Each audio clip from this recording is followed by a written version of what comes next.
Welcome back to channel Butuh Film Gun bersama saya Wawan Jos.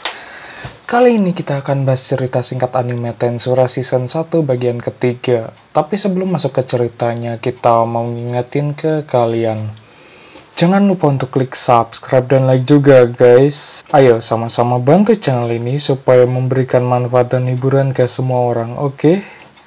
Cerita berlanjut. Rimuru beserta pasukannya pergi menuju rawa-rawa, di mana dia akan bertemu dengan kepala suku Lizardmen dan melawan pasukan orc. Di tengah perjalanan, Rimuru dan pasukannya berhenti dan mencoba menyelamatkan salah satu anggota dari Lizardmen yang terluka. Setelah melawan para orc, Lizardmen itu adalah adiknya dari Gabiru yang melakukan pemberontakan dan memenjarakan kepala suku Lizardmen. Dia meminta kepada Rimuru untuk membantunya melawan para orc. Pada pertempuran itu, pasukan Lizardmen pun terkepung. Salah satu anggota mereka menjadi korban keganasan para orc. Gabiru beserta pasukannya yang terkepung memutuskan untuk melindungi para goblin. Salah satu jenderal orc kemudian bertarung Baiwan dengan Gabiru. Di sisi lain, Laplace dan Gelmut memantau pertarungan tersebut. Saat memantau pertarungan, datanglah trainee dari suku Dryad menghampiri mereka berdua. Trainee tidak ingin membiarkan mereka berdua merusak dan mengacaukan hutan Jura. Dia memanggil panggilan arwah beserta skill Aerial Blade untuk mengusirnya. Pertarungan antara Jenderal Orc dan Gabiru cukup sengit, sampai akhirnya Gupta beserta Rangga datang menyelamatkan Gabiru yang lagi ngedeprok di tanah. Di belakang mereka, Benimaru beserta anggota Ogre lainnya membasmi para orc. Rimuru yang terbang di atas terkejut karena skill badai kematian yang dimiliki Rangga. Hakuro dengan mudahnya menyambit ribuan pasukan orc. Sion juga membasmi orc dengan pedangnya yang menghujam bumi. Di bawah tanah, Soei berusaha menyelamatkan kepala desa yang dipenjara. Gelmut yang menyaksikan pun ketar-ketir karena rencananya akan gagal. Datanglah Gelmut menemui Rimuru dan pasukannya.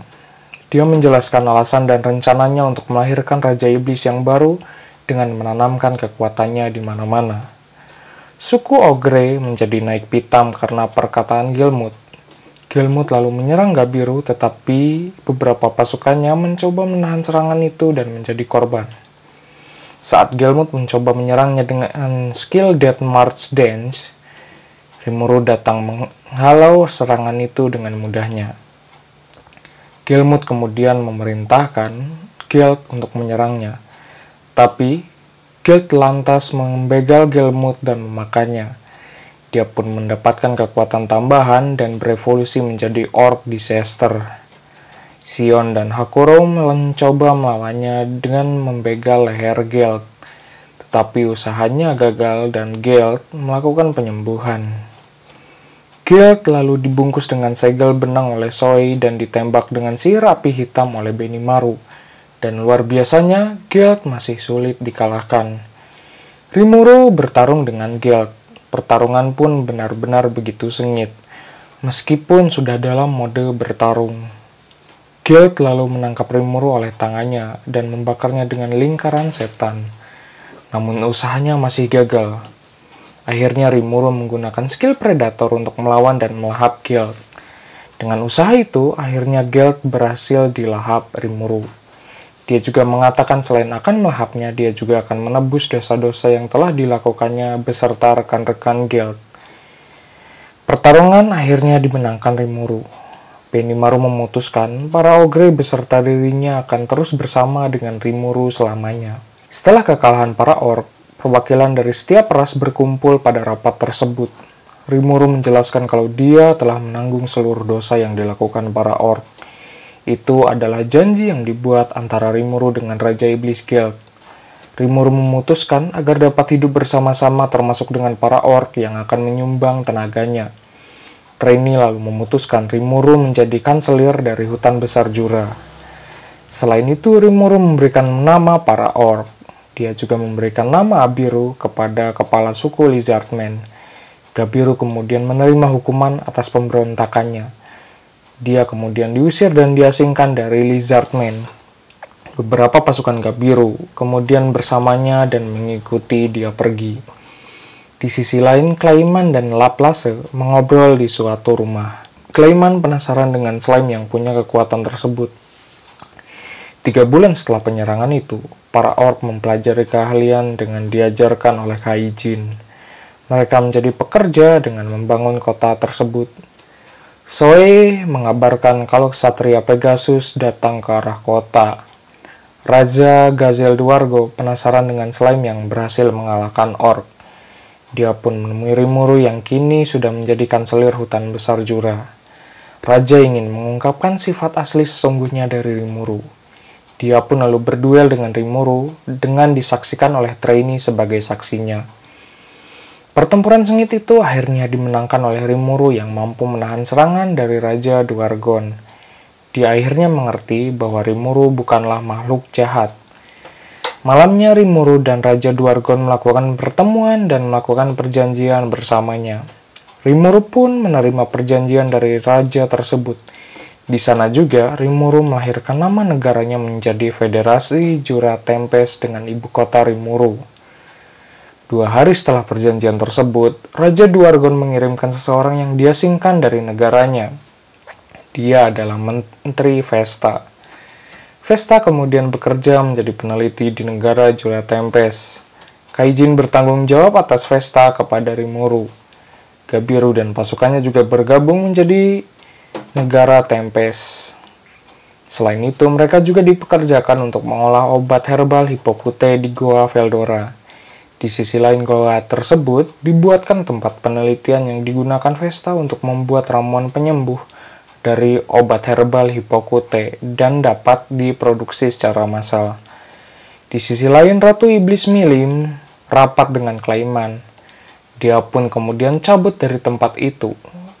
Di kota Tempest, Rimuru menyadari ada kekuatan sihir yang begitu besar mengarah kekuatannya. Dia menghampiri ke arah energi itu, lalu muncul seorang gadis, Milim, menemuinya. Rimuru menanyakan tujuannya datang ke sana. Milim menjelaskan kalau dia hanya ingin memperkenalkan dirinya saja. Sion kemudian berusaha menyerang Milim dan Rangga mencoba mengamankan Rimuru. Zoe dan Benimaru yang mencoba membunuhnya pun digagalkan oleh kekuatan Milim. Rimuru lalu menghampirinya dan mencoba untuk menantang Milim. Dia memberikan madu yang membuat Milim suka. Pertarungan pun berakhir imbang. Milim yang sedang makan madu itu akhirnya menjadi teman Rimuru dengan perjanjian tidak boleh melakukan keributan tanpa izinnya. Milim diajak berkeliling di kota. Lalu Rimuru mengenalkan Milim sebagai temannya kepada seluruh rakyat di sana. Milim juga memutuskan untuk tinggal di Tempest. Malamnya Rimuru beserta para petinggi Tempest berkumpul. Kaijin khawatir dengan tindakan para Raja Iblis lainnya. Dia menjelaskan di luar sana ada beberapa Raja Iblis yang saling mengawasi satu sama lain. Dengan hubungan pertemanan bersama Milim, kota Tempest akan masuk ke wilayahnya. Selain itu, keseimbangan antar Raja Iblis menjadi terganggu. Guildmaster membahas dan penasaran soal slime yang bernama Rimuru yang berhasil mengalahkan para orc.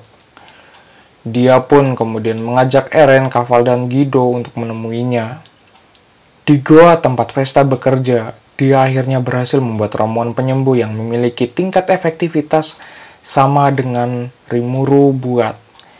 Vesta mengajaknya bernegosiasi dengan Raja Duargon untuk membuat ramuan tingkat rendah di Tempest.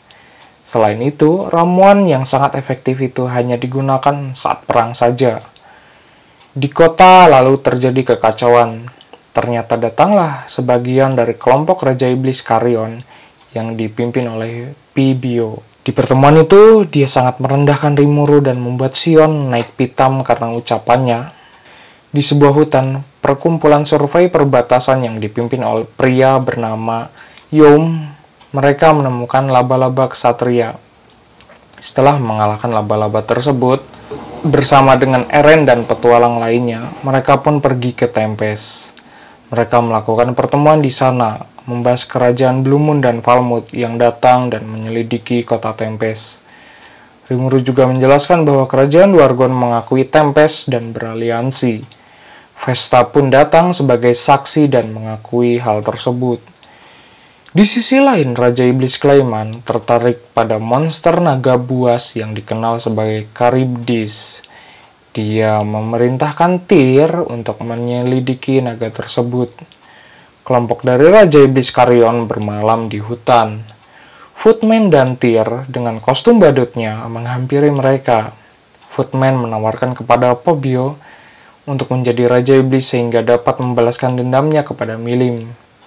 Yang harus dilakukannya hanyalah mempersembahkan tubuhnya agar Charybdis hidup kembali. Adik dari Traini, Traya, menghampiri Rimuru dan temannya di kota. Dia memperingatkan akan Charybdis yang hidup kembali dengan kekuatan setara Raja Iblis. Di pertemuan itu, Traya menjelaskan Charybdis terlahir dari kumpulan magi Veldora. Rimuru terpikirkan kalau Charybdis itu mengincar dirinya. Rimuru kemudian memutuskan untuk menyiapkan pasukan demi mengalahkan Charybdis. Anyway, cukup segini pembahasan ceritanya. Sampai jumpa di video berikutnya. Bye-bye.